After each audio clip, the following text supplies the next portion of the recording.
하나님의 은혜와 사랑하심이 저와 여러분의 가정 가운데 충만히 있기를 주님의 축복합니다.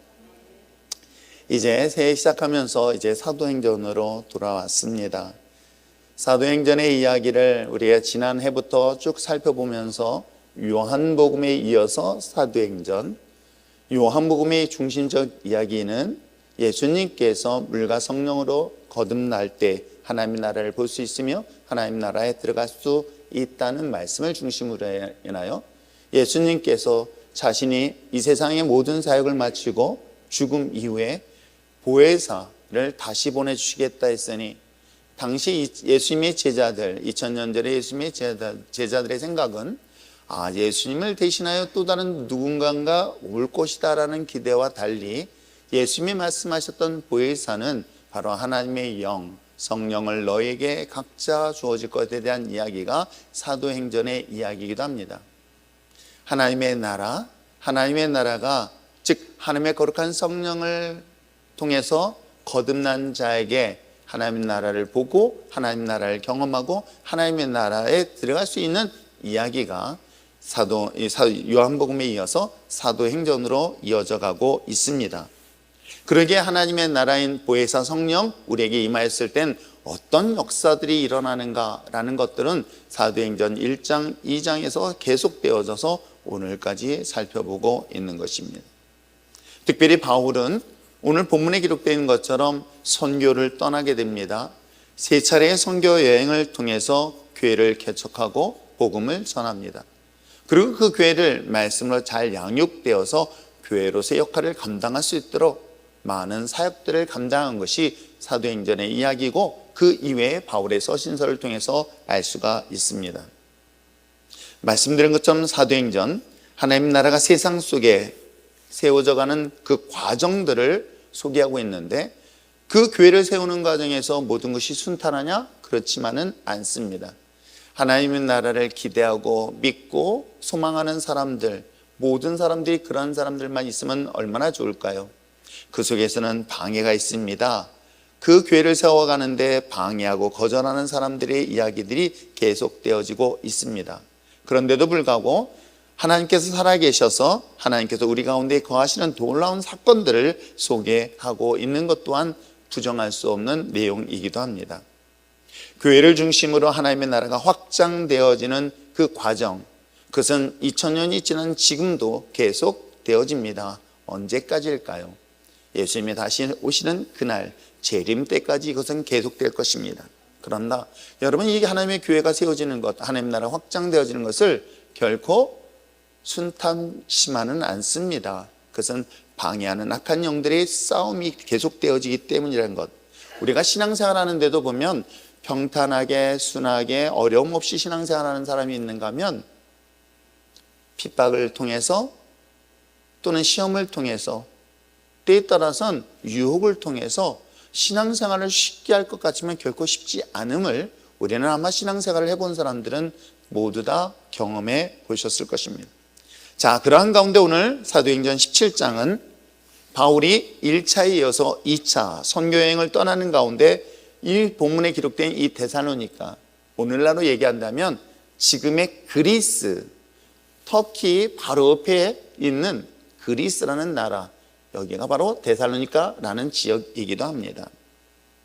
오늘 성경의 본문에 기록된 것처럼 바울과 바울의 일행이 데살로니가에 이르러서 유대인의 회당에 머물면서 약 3안식일, 즉 새 일의 기간 3주 동안 하나님의 말씀을 강론합니다. 사람들에게 모여서 구약의 메시지를 중심으로 하여 말씀을 강론합니다. 그런데 이 본문에 기록된 3절에 기록되어 있는 것처럼 그 구약의 말씀들을 풀어나가면서 그리스도, 즉 메시아에 대한 이야기를 하는 거예요. 즉 구약에서 예언된 메시아, 우리를 구하는 그리스도가 올 것인데 그 그리스도가 오셔서 무엇을 해야 되는가? 반드시 고난을 당하시고 죽은 자 가운데 다시 살아나야 된다. 이것이 구약의 많은 예언서의 이야기들을 그들에게 강론하고 소개하고 있는 것입니다. 그런데 이 중요한 사실을 통해서 설명하고 있는 가운데 바로 바울이 소개하고 싶은 자가 있으니 구약부터 시작된 헛된, 즉 고난 속에서 죽은 자 가운데 다시 살아난 위대한 인물이 하나 있으니 그가 누구다?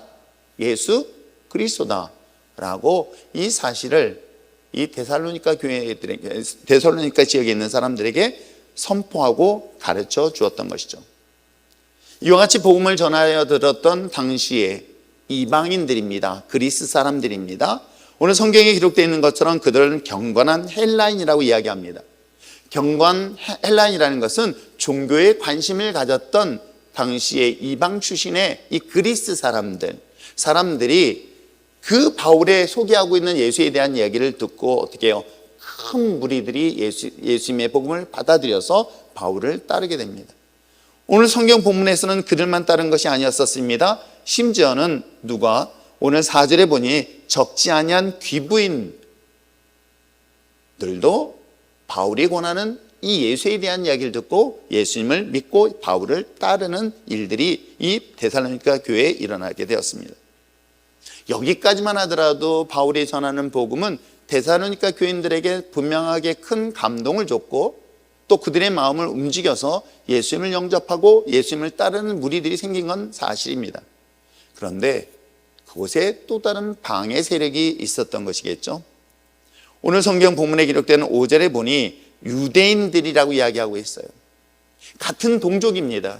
같은 하나님을 믿는다라고 얘기했던, 즉 어찌 보면 구약의 메시지를 잘 들었고 잘 알고 있는 그들, 그리고 그리스도, 즉 메시아가 누구라는 것도 너무나 잘 알고 있는, 즉 예수는 알지 못하지만 구약에서 소개하고 있는 메시아, 구약에서 소개하고 있는 그리스도, 이거에 대한 모든 해박한 지식을 갖고 알고 있었던 유대인들. 그러나 바울이 소개하고 있는 예수님을 영접하지 아니하고 오히려 성경의 5절은 뭐라고 얘기하고 있냐면 바울과 실라가 복음을 전하는 이들에 대하여 오히려 시기하였다라고 성경은 기록하고 있어요. 그래서 시기하여 적극적으로 방해를 합니다. 그래서 바울의 가르침에 대하여 어찌 보면 이론적이든 상식적이든 반론하기보다는 감정적인 이 시기의 마음을 가지고 바울의 사역을 적극적으로 방해를 하고 있으니 어떤 방법으로 할까요? 오늘 성경 본문에 기록되어 있는 것처럼 거리에 사람들을 데리고 떼를 지어라고 해 불량한 사람들이 있는데, 이건 어찌 보면 거리에 불량한 사람들, 불량배들을 끌어모아서 패거리를 지어서 시내에서 소동을 일으키고 있습니다. 어떤 소요와 소동을 일으키고 있을까? 바울과 함께하는 일행들이 당시에 적합하지 않은, 즉 우리들의 마음을 소동케 하는 그런 부정적인 이야기를, 소문을 퍼뜨리고 있다라고 해서 바울과 실라를 잡으려고 찾으러 다닐 때 바울은 잡지 못했습니다. 그래서 바울을 잡지 못하니까 바울을, 즉 통해서 예수를 믿게 되었던 이 야손이라는 인물을 어떻게 합니까? 오늘 성경에 기록된 것처럼 그의 집을 방문해서 그의 사람들을 잡아 가두게 되죠. 그리고 그들은 어디로 보냅니까? 오늘 성경의 본문에 기록되어 있는 것처럼 이 성경 속에서는 뭐라고 이야기하고 있냐면 이들을 끌고 가 읍장이라고 이야기를 하는데, 이 읍장은 당시 어떤 사람들이냐면은 바로 시청에 있는 관리라고 이야기하시면 되겠어요. 시청의 관원들을 읍장이라고 표현하고 있습니다. 그들에게 데려가서 이들이 소동을 피고 있는데 두 가지 얘기를 하고 있습니다. 천하를 어지럽히고 있다라고 이야기를 하고 있는 거예요. 세상을 소람시키고 있는 이들에 대하여 그냥 내두면 안 됩니다 라는 것과 동시에 가이사의 명령을 거역했다라고 하는 이 표현은 어떤 표현이냐면은 로마의 황제의 명령을 거스리면서 왕 대신, 즉 로마의 황제라고 이야기하는 이 가이사 황제와 또 다른 왕을 그들이 섬기겠다라면서 그러한 방법으로 오늘 여기 본문에 등장하는 야손의 가족들을 잡아 말씀드린 것처럼 이 읍장에게 보내주는 사건이 일어나게 됩니다. 자, 군중들과 시청 관원들의 둘러싸여 있었던 그런 어려운 위기 상황 속에 맨 마지막 절에 야손과 그 나머지 사람들에게 무엇을 요구하냐면 보석금을 받고 내보내주는 것으로서 오늘 1절부터 9절까지 내용을 소개하고 있습니다. 바울이 데살로니가 지역에서 약 3주 동안의 예수님에 대한 소개를 하였는데, 놀랍게도 이방인의 지역이었던 데살로니가 지역에 소동이 일어나는 이 사건을 보면서 제가 한 주간 내내 회개를 했습니다. 저는 율전동에서 25년 동안 외쳤습니다. 근데도 소동이 일어나지 않고 있습니다. 그걸 보면서 참으로 안타까운 마음으로 하나님 앞에 참 회개하는 시간 가졌네. 율전도커녕 여러분도 소동을 안 하고 있을 때, 안 하고 꿋하게 한결같은 모습으로 저를 바라보고 있는 모습 보면 내 자신에 대한 이 부족함을 어찌하오리까 라는 마음을 가지고 무거운 마음으로 사실 말씀을 준비했습니다. 그러면서도 불구하고 하나님, 이 데살로니가 교회가 세워지는 이 과정을 통해서 우리 율전교회가 바울이 전했던 복음의 본질을 다시 한번 돌아보고 깨닫는 시간 되어지를 저는 소망합니다. 저와 여러분이 교회를 나오고 교회를 다니면서 우리가 무엇 때문에 이 자리에 서 있어야 되며, 또 우리가 교회를 다니는 가장 본질적인 목적이 무엇인가를 저는 데살로니가 교회를 통해서 찾아야 되지는 않을까 생각해 봅니다. 그렇다면 오늘 성경에 소개하고 있는 이 데살로니가의 교회, 바울이 전도했던 이 교회, 그리고 이걸 통해서 세워졌던 데살로니가 전서 1장의 말씀을 근거로 해서 데살로니가의 교회가 갖고 있는 특징 3가지를 살펴보며, 이것이 어찌 보면 이 시대 우리가 본질적으로 추구해야 되고 관심을 가져야 되고, 이것이 어찌 보면 교회가 세워지는 과정에서 가장 중요한 가치라는 것들을 발견해낼 수 있는 여러분 됐으면 참 좋겠습니다. 자, 그렇다면 오늘 본문을 통해서 먼저 사도행전에서는 바울이 전하고 하는 가장 핵심적인 내용이 뭘까요? 복음의 가장 중심적 핵심은 무엇일까? 그것은 바로 예수 그리스도였던 것이에요. 그래서 복음은 곧 예수다. 이 부분에 대해서만큼은 절대로 흔들리지 않기를 부탁드립니다. 바울의 선교, 전도의 가장 중심적 핵심은 아주 단순했습니다. 복잡하지 않았습니다. 그가 가지고 있는 다양한 어떤 제품이나 물건을 가지고 예수님을 전한 것이 아니라 오직 예수 그리스도 하나만으로도 충분했다는 사실을 오늘 이 바울의 본문을 통해서 알려줄 뿐만 아니라 바울은 로마서에서도 동일하게 얘기를 하고 있습니다. 로마서 1장 16절에 내가 복음을 부끄러워하지 아니하노니 이 복음은 모든 믿는 자에게 무엇을? 구원을 주시는 하나님의 능력이 된다라고 이야기하고 있습니다. 이 복음은 모든 믿는 사람들에게 구원을 주시는 하나님의 능력이 그 안에 있다라고 이야기하며, 그것은 헬라인이든 유대인이든 상관없이 동일하게 일어나고 있다라고 바울은 강력하게 이야기를 하고 있는 것을 볼 수 있습니다. 그래서 전 바울의 서신서를 보고 오늘 본문을 보면서 복음이면 충분하다, 복음이면 충분하다, 이것이 바로 바울이 외친 가장 중요한 핵심이기도 합니다. 본문에서도 바울은 데살로니가 지역에 살고 있는 유대인 헬라인에게 바로 복음인 누구를 소개하고 있습니까? 예수를 소개하고 있는 것뿐입니다. 자, 그런 관점에서 2절과 3절의 말씀을 한번 같이 읽어보시길 바랍니다. 자, 2절, 3절 큰 소리로 읽어주시면 감사하겠습니다. 시작.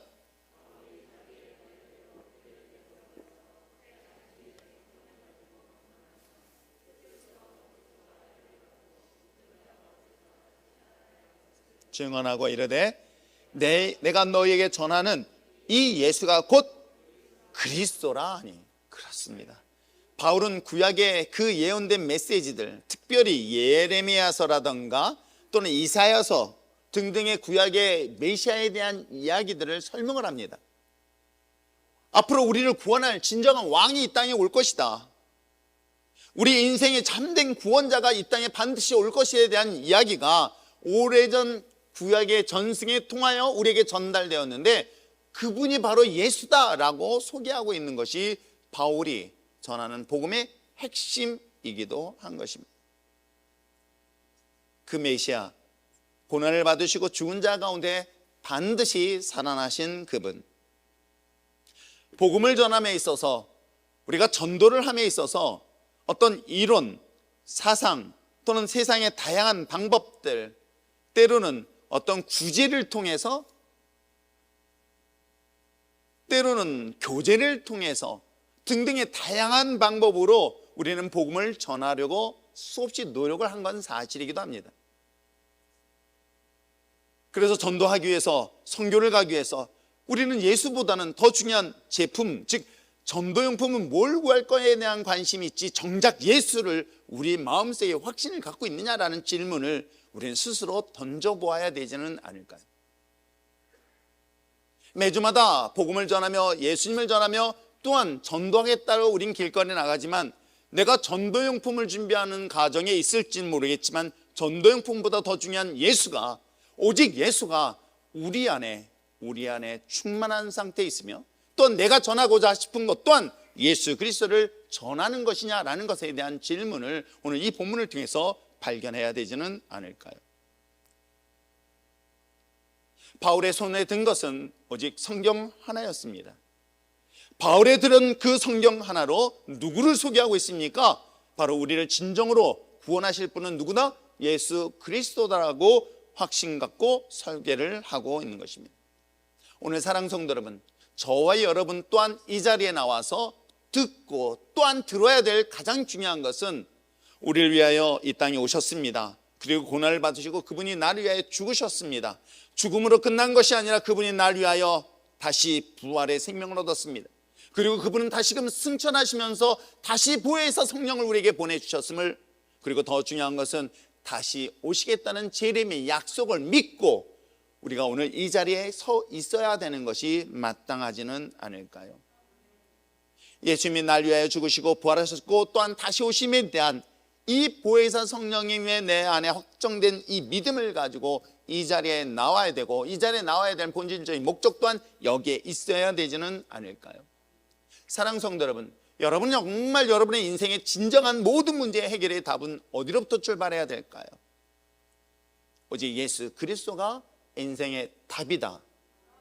인간의 관계도, 사업의 관계도, 물질의 문제도, 육신의 연약한 모든 문제도, 여러분, 우리는 다양한 방법과 수단을 선택하지만 여러분, 가장 중요한 본질의 문제를 해결할 수 있는 건 뭐다? 예수밖에 없다는 사실을 정말 믿는 여러분 됐으면 참 좋겠습니다.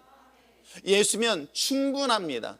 여러분, 여러분의 인생의 여러분 모든 문제를 구원하실 분은 누구나 예수 그리스도밖에 없다는 것, 그것이 복음서에서 소개를 하고 있는 것입니다. 여러분, 복음서에 수많은 인생의 수많은 문제들을 갖고 살아가는 사람들의 이야기를 보지 않습니까? 물고기 2마리, 보리떡 5개의 사건도 그랬으며, 가나의 혼인잔치의 사건도 그랬습니다. 혈루증이 앓고 있는 여인의 삶도 그랬습니다. 육신의 연약함으로 인하여 죽음 외에는 다른 것도 생각할 수 없는 38년 된 병자의 이야기도 또한 성경에 소개하고 있습니다. 그러나 여러분, 그 인생의 모든 답은, 그 문제를 해결하는 방법은 오직 예수밖에 없다는 사실을 우리는 이 복음서를 통해서 소개하고 있음을 여러분 아십니까?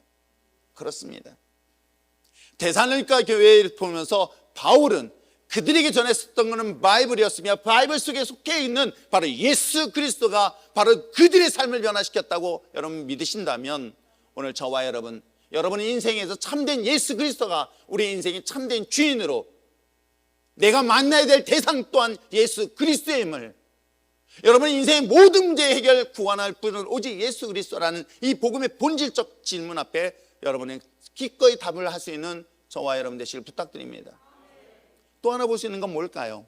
자, 오늘 사도행전에서는 바울이 데살로니가 지역에 전도하러 복음을 전하면서 했던 건 예수 그리스도였다고 한다면, 과연 데살로니가 전서에서는 뭐라고 얘기하고 있을까? 살펴보니 복음에는 성령의 능력이 나타나야 되는 것입니다.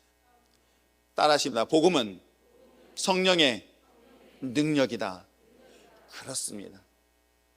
복음에는 단순히 이론이나 지식을 전달할 때는 아무런 역사가 일어나지 않습니다. 성경에 대한 지식적 전달 내지는 성경 공부, 물론 이것이 필요하지 않다는 게 아닙니다. 성경에 대한 해박한 지식을 가진 것 중요합니다. 그러나 여러분, 그 지식이 인간을 변화시키지 않습니다. 성경 공부를 많이 했다고 해서 여러분 삶이 변화되지 않습니다.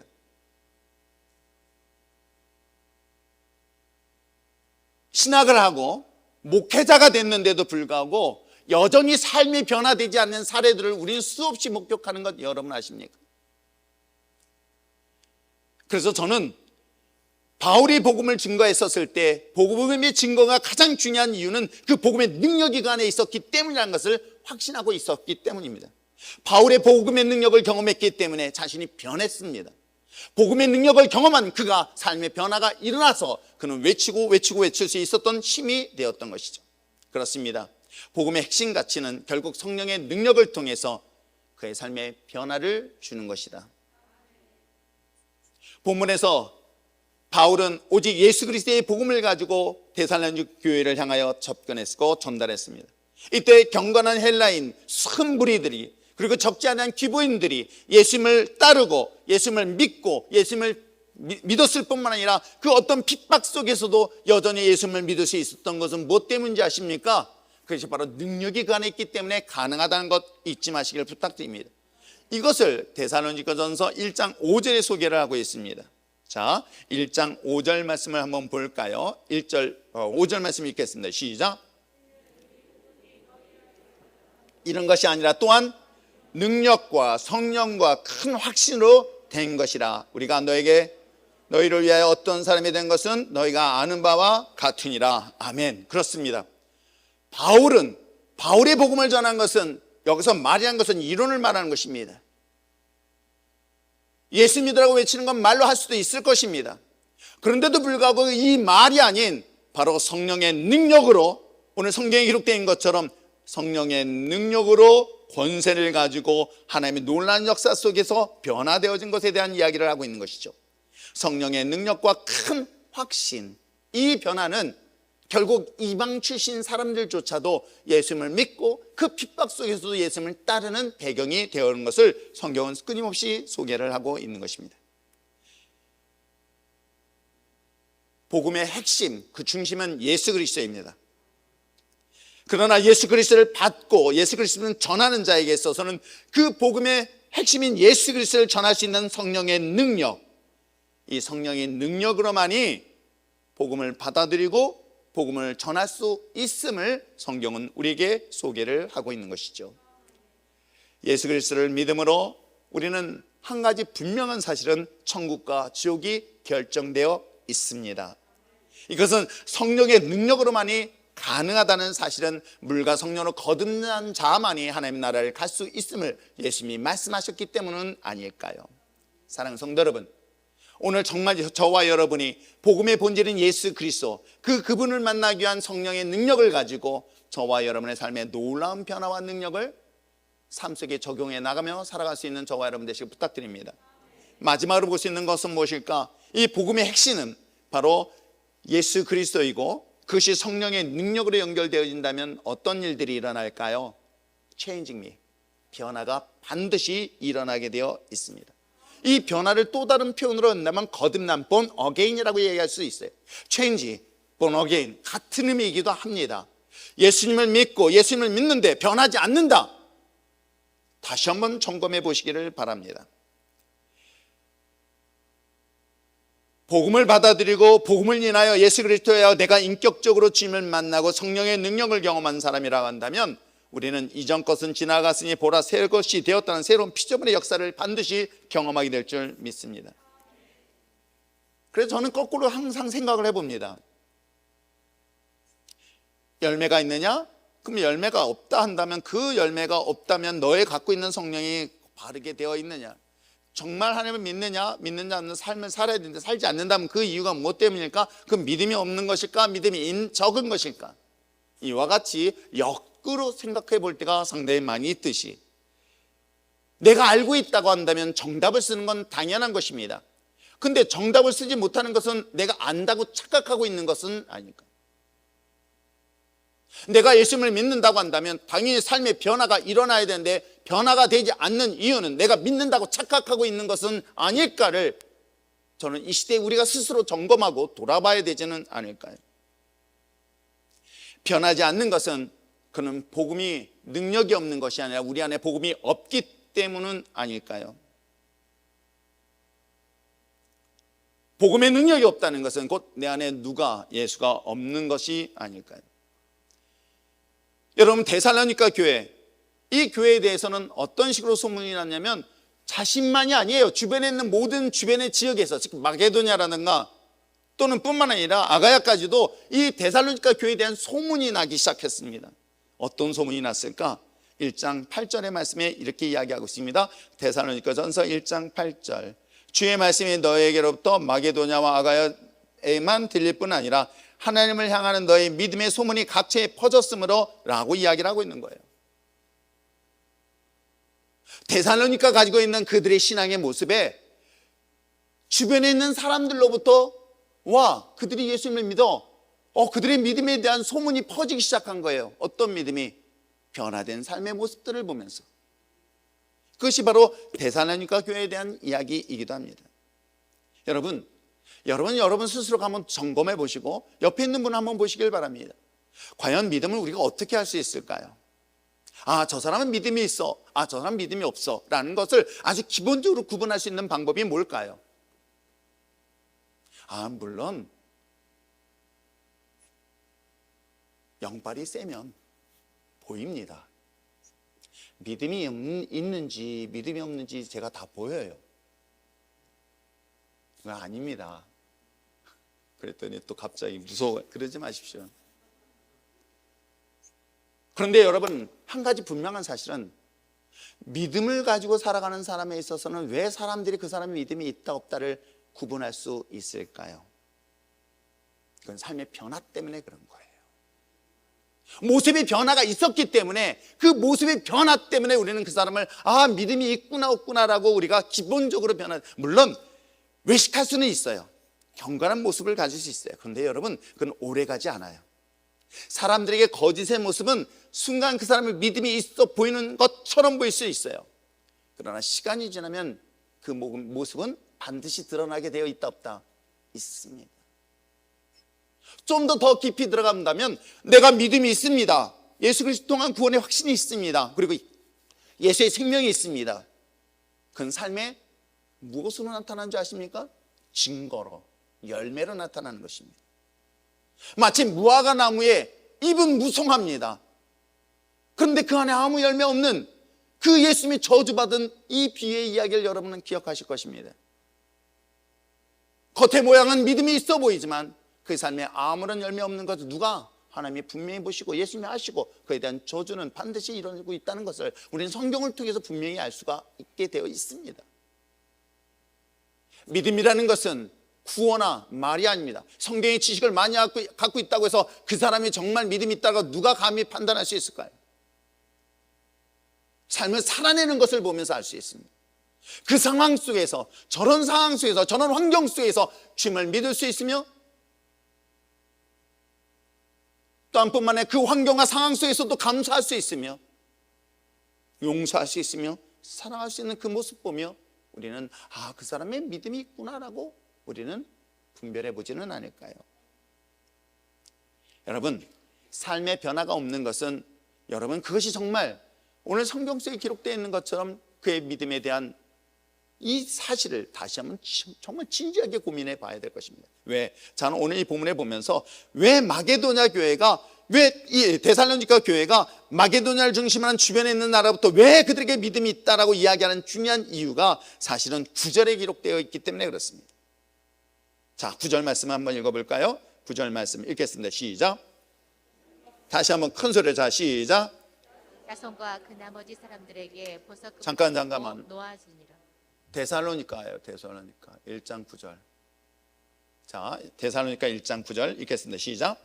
그들이 우리에게 대하여 스스로 말하기를 우리가 어떻게 너희 가운데 들어갔는지와 너희가 어떻게 우상을 버리고 하나님께로 돌아와서 살아계시고 참되신 하나님을 섬기는지. 여러분, 세 가지를 지금 얘기하고 있어요. 어떻게 하고 있어요? 그들이 우상을 버렸다라고 기록하고 있는 거예요. 여러분, 이거 굉장히 쉬운 것 같죠? 그래, 나 우상 버렸어.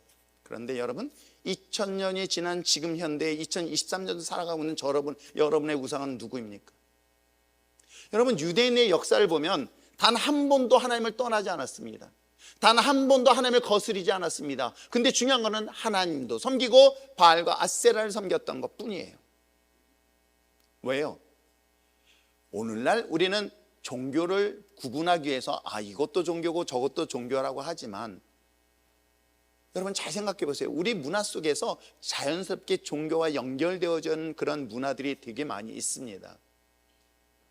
어떤 문화들이 있을까요? 우리가 부정탄다는 말 어른들은 아시죠? 부정탄다. 다른 부정한 것들이 오게 되어지면 우리가 부정탄다는 그런 것들이 우리 마음속에 있습니다. 또 뭐가 있죠? 잘 쓰는 말 중에 뭐가 없다고요? 삼수가 없다고요. 무슨 말인지 잘 이해가 안 되십니까? 아무튼 그래요. 이런 부정적인 표현 속에서 놀랍게도 종교적인 제의와 종교적인 모습들이 얼마나 자연스럽게 일어나는지 아십니까? 장래 문화도 마찬가지입니다. 등등 우리 삶 속에선 자연스럽게 제의와 관계된 문화들이 자연스럽게 들어와 있는 거예요. 근데 그걸 종교라고 생각하지 않아요. 그럼 2000년 전, 이전에는 어땠을까요?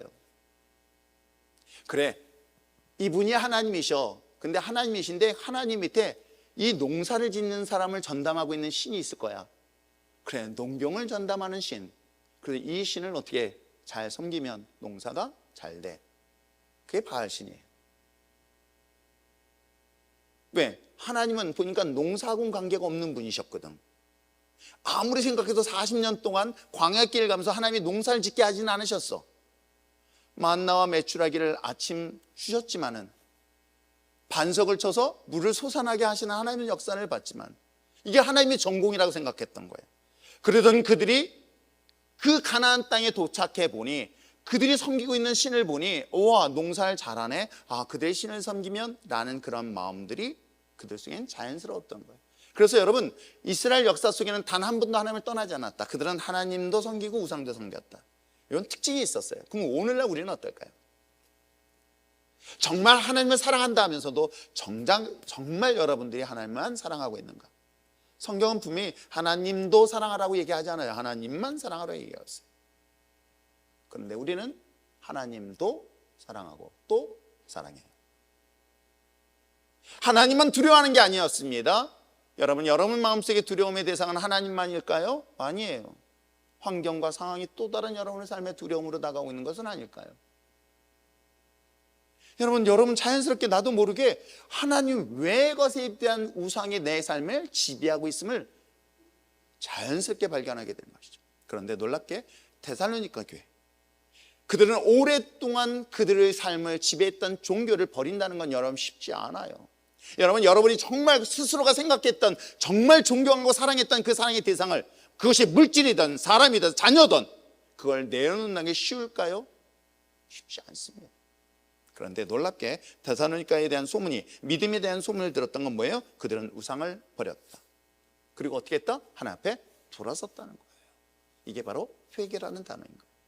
그것만이 끝나지 않았습니다. 그 다음에 뭐라고 얘기했어요? 섬겼다라고 하고 있어요.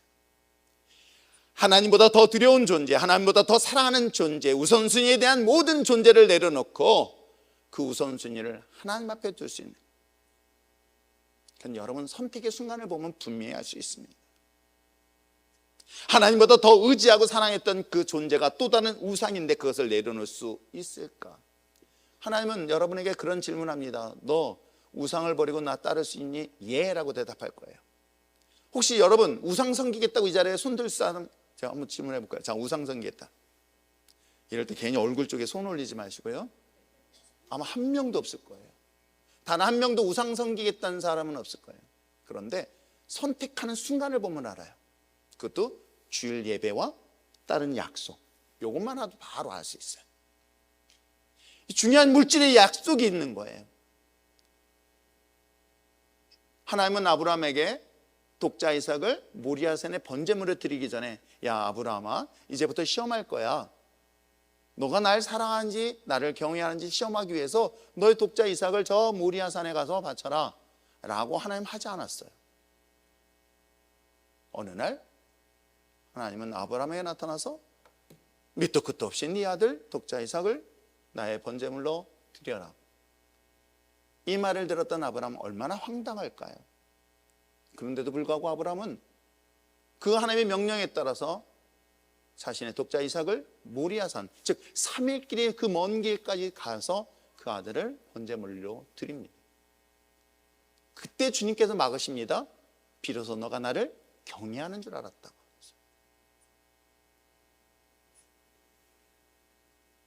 사랑하는 성도 여러분, 데살로니가 교회가 이와 같이 하나님 외에 그 어떤 것도 두려워하지 아니한 대상의 교회가 될 수 있었기에 주변의 모든 지역에 있는 사람들조차도 그의 믿음에 대하여 칭찬하고 있다는 것을 우리는 주목하시길 바랍니다. 그리고 그들은 하나님 앞에 돌아섰습니다. 그리고 뭐 했습니까? 하나님을 섬기는 삶이 되었습니다. 그럼 여러분 어때요? 정말 여러분 주님의 몸된 교회를 위하여 섬기고 있습니까? 아니 섬기기로 결단했습니까? 정말 우리가 초대교회 이 데살로니가 교회처럼 복음의 본질 앞에 서 있는 예수 그리스도, 그 성령의 능력으로 내 삶의 변화는 결국 내 자신의 가장 가치 있는 것들을 하나님께 드리면서 섬기는 모습으로까지도 바뀌는 건 여러분 아십니까? 그것이 직분이고요, 그것이 사명이기도 합니다. 저는 제가 꿈꾸고 있는 교회가 있습니다. 아니, 교회를 개척하려고 시작하는 과정에서 하나님께 기도하면서 그 다른 교회 중에 교회가 아니라 정말 하나님이 기뻐하는 교회를, 즉 성경 속에 말하는 하나님이 가장 기뻐하는 교회, 거기는 이웃처리를 자랑하는 교회가 아니라 오직 예수 그리스도만을 자랑할 수 있는 교회가 되게 해달라고, 저들이 정말 예수를 믿는 사람들이 되게 해달라고, 진짜 예수 믿는 그리스도인이 되게 해달라고, 정말 저들이 예수를 통하여 구원의 확신을 가진 사람들이 되게 해달라고. 인생이 얼마나 짧은지 아십니까? 우리가 오래 살 것 같죠? 아무리 오래 살아도 우리는 100세를 못 넘을 수도 있습니다. 그렇게 짧은 인생 속에 여러분 인생이 그것이 끝이 아닌 영원한 나라에 대한 확신을 갖고 있다면 여러분 어디에 가치를 두고 어디에 무엇을 위해서 살 것인가를 스스로 질문을 던져보시길 바랍니다. 성경 속에 소개하고 있는 이 데살로니가 교회, 저는 말씀을 묵상하면서 하나님, 우리 율전교회가 제 사역의 마지막 부분에 이런 열매를 맺게 해달라고, 오직 이 교회가 오직 예수 그리스도만을 자랑할 수 있는 교회가 되게 해달라고, 오직 예수 그리스도만이 나의 삶의 중심이 되어질 수 있도록 고백하는 성도들이 모이게 해달라고, 내 삶의 크고 작은 모든 문제, 그 모든 문제는 방법이 아니라 오직 예수만이 답이다라고 고백할 수 있는 성도들이 모일 수 있기를 원합니다. 그것이 말씀을 통해 소개하고 있지는 않을까. 기도가 중심이 될 때 하나님의 성령의 능력을 반드시 경험하게 될 줄 믿습니다. 성령의 역사, 성령의 능력, 성령의 기적이 기적이라 하지 않냐고 당연한 것을 믿을 수 있는 교회 공동체, 저는 우리 율전교회가 되길 바랍니다. 그러나 더 중요한 것은 변화입니다. 삶의 변화입니다. 내 삶의 중요한 본질의 가치가 돈도 아니고 명예도 아니고 권력도 아닌 하나님의 영원한 나라에 대한 삶의 가치를 발견할 수 있는 전 교회가 되길 바랍니다. 그것이 여러분의 가정을 변화시킬 것이고 또는 여러분의 힘든 교회를 변화시킬 것이며 저는 율전지역을 변화시키고 이 나라의 민족을 변화시킬 것에 대한 확신을 갖고 있습니다. 거기에 여러분 자신의 가장 가치 있는 소중한 것들을 하나님 앞에 내어놓으며 헌신의 자리로 나올 수 있는 여러분 됐으면 참 좋겠습니다. 내가 복 받겠다고 헌신하는 게 아니라 예수 그리스도를 통하여 성령의 능력을 가지고 하나님 내 생명을 주님 앞에 기꺼이 드리겠습니다라는 그런 거룩한 믿음의 사람들, 그들이 모여진 세워진 교회, 저는 그 교회가 전 율전교회가 되어지기를 저는 소망합니다. 2023년도 여러분 이방인의 뜰, 그 뜰에서 멈추지 마시고 하나님의 거하신 지성소 안에 오직 예수 그리스도가 나의 전부임을 날마다 고백하며 여러분의 삶의 현장에서 예수 그리스도를 전할 수 있는 진정한 리얼 크리스찬, 진짜 그리스도인 되기를 주님의 축복합니다. 기도하겠습니다.